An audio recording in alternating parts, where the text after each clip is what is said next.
రాష్ట్రంలో చంద్రబాబు నాయుడు గారి నేతృత్వంలో ఉన్నటువంటి ప్రభుత్వం ఎంత రాక్షసంగా వ్యవహరిస్తోంది, ఎంత అప్రజాస్వామికంగా పరిపాలిస్తోంది, వైఎస్ఆర్ కాంగ్రెస్ పార్టీని సమూలంగా నాశనం చేయాలన్నటువంటి సంకల్పంతో జగన్మోహన్ రెడ్డి గారి నాయకత్వాన్ని పూర్తిగా నిర్వీర్యం చేయాలని ప్రతిజ్ఞ చేస్తూ ప్రతిరోజు వాళ్ళ అధికారంలోకి వచ్చినప్పటి నుంచి వైఎస్ఆర్ కాంగ్రెస్ పార్టీ మీద కక్షబూని నిరంతరము మారణ హోమం జరిపిస్తున్న సంగతి అందరికీ కూడా తెలిసిందే.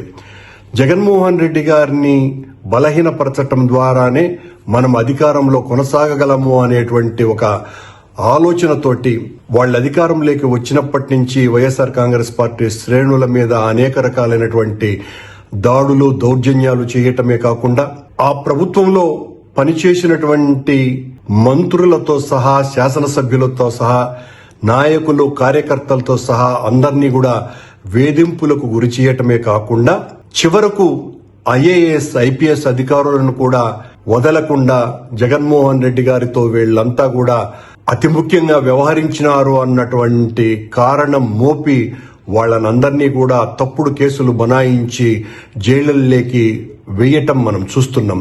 ఇదంతా కూడా తను ప్రజలకు ఇచ్చినటువంటి హామీలను నెరవేర్చలేకపోవటం మూలంగా అవి నెరవేర్చేటువంటి ఉద్దేశం కూడా తనకు లేకపోవటము, సూపర్ 6 అన్నటువంటి పేరుతో హామీలు ఇచ్చి అధికారంలోకి వచ్చినటువంటి చంద్రబాబు నాయుడు గారు, పవన్ కళ్యాణ్ గారు దాదాపు సంవత్సరమైనా కూడా వాళ్ళ పాలనలోకి వచ్చి ఇప్పటి వరకు ఒక్క ప్రజామోదమైనటువంటి కార్యక్రమాన్ని తీసుకోకుండా ప్రజలకు ఇచ్చినటువంటి వాగ్దానాల్ని ఒక్కదాన్ని కూడా సంపూర్ణంగా నెరవేర్చకుండా నిరంతరము డైవర్షన్ పాలిటిక్స్ చేస్తూ ఈ రకంగా ప్రతి నెల అనేక మంది వైఎస్ఆర్ కాంగ్రెస్ పార్టీ శ్రేణుల్ని అధికారుల్ని జైళ్లలోకి పంపే కార్యక్రమాన్ని మనం చూస్తున్నాం.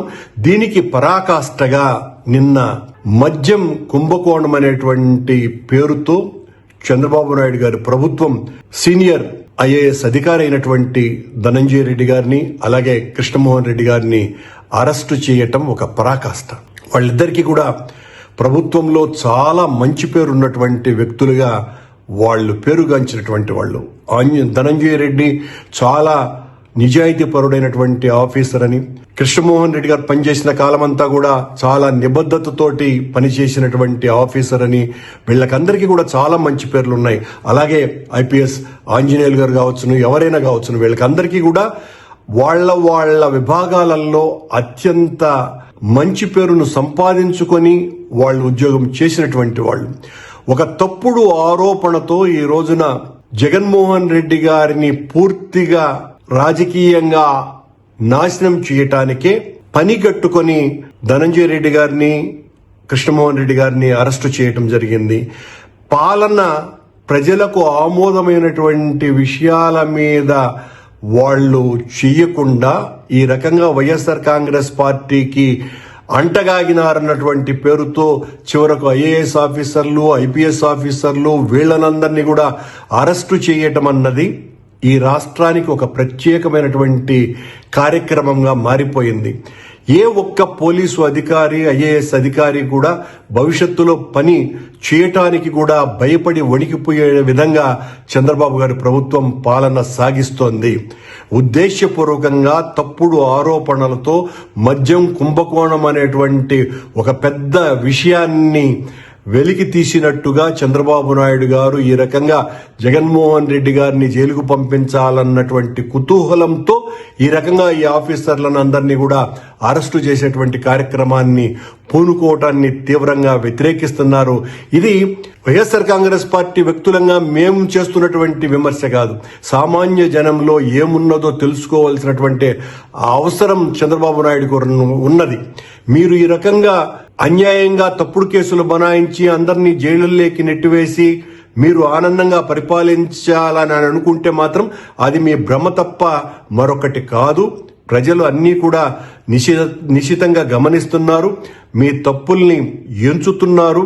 ఆ రోజున శిశుపాలుడి మీద శ్రీకృష్ణుడు తప్పులు ఎంచినట్టుగా ఈ రోజున మీ తప్పుల్ని కూడా ప్రజలు ఎంచుతున్నారు. మీరు ఒక్క హామీని కూడా నెరవేర్చకుండా ఎన్నికలలో లబ్ధి పొందటానికి జగన్మోహన్ రెడ్డి గారి మీద కావలసినంత వ్యక్తిగత పాలనాపరమైనటువంటి దాడులు చేసి ఊహలకు అందనటువంటి హామీలు ఇచ్చి అధికారంలోకి వచ్చిన తర్వాత ఒక్క హామీని కూడా నెరవేర్చకుండా ప్రతి 15 రోజులకు ఏదో ఒక రకమైనటువంటి డైవర్షన్ ప్రజలను పక్కదారి మళ్లిస్తూ వైఎస్ఆర్ కాంగ్రెస్ పార్టీ ప్రభుత్వంలో జరిగినటువంటి అన్యాయాలు ఇవి అని తద్వారా లబ్ధి పొందాలా అన్నటువంటి రాజకీయ ఆలోచనతో మీ పాలన కొనసాగుతున్నదే తప్ప సామాన్య ప్రజలకు చేయవలసినటువంటి మేలును గురించి ఒక్క క్షణం కూడా ఆలోచించకుండా ఎంతసేపు జగన్మోహన్ రెడ్డి గారిని వైఎస్ఆర్ కాంగ్రెస్ పార్టీని బదనాం చేయటానికి మీ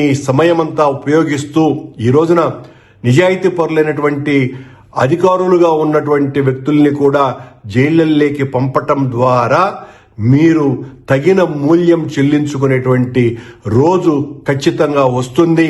ఈ రాష్ట్రంలో ఈ రోజున అధికారులందరూ కూడా ఒక భయమైనటువంటి పరిస్థితుల్లోకి నెట్టబడేటట్టు చేస్తున్నారు. మీరు ఇప్పటికే చాలా మంది ఐఏఎస్ ఐపీఎస్ ఆఫీసర్లలో ఈ రకంగా ప్రతీకారంగా వ్యవహరిస్తే రేపు మన భవిష్యత్తు ఏంటి, ఈ రకంగా ప్రజల్లో చులకనయ్యేటువంటి కార్యక్రమాలు ఈ ప్రభుత్వం చేస్తూ ఉంటే తద్వారా ఆ పార్టీ అధికారం కోల్పోవటమే కాకుండా మనం కూడా ప్రజల్లో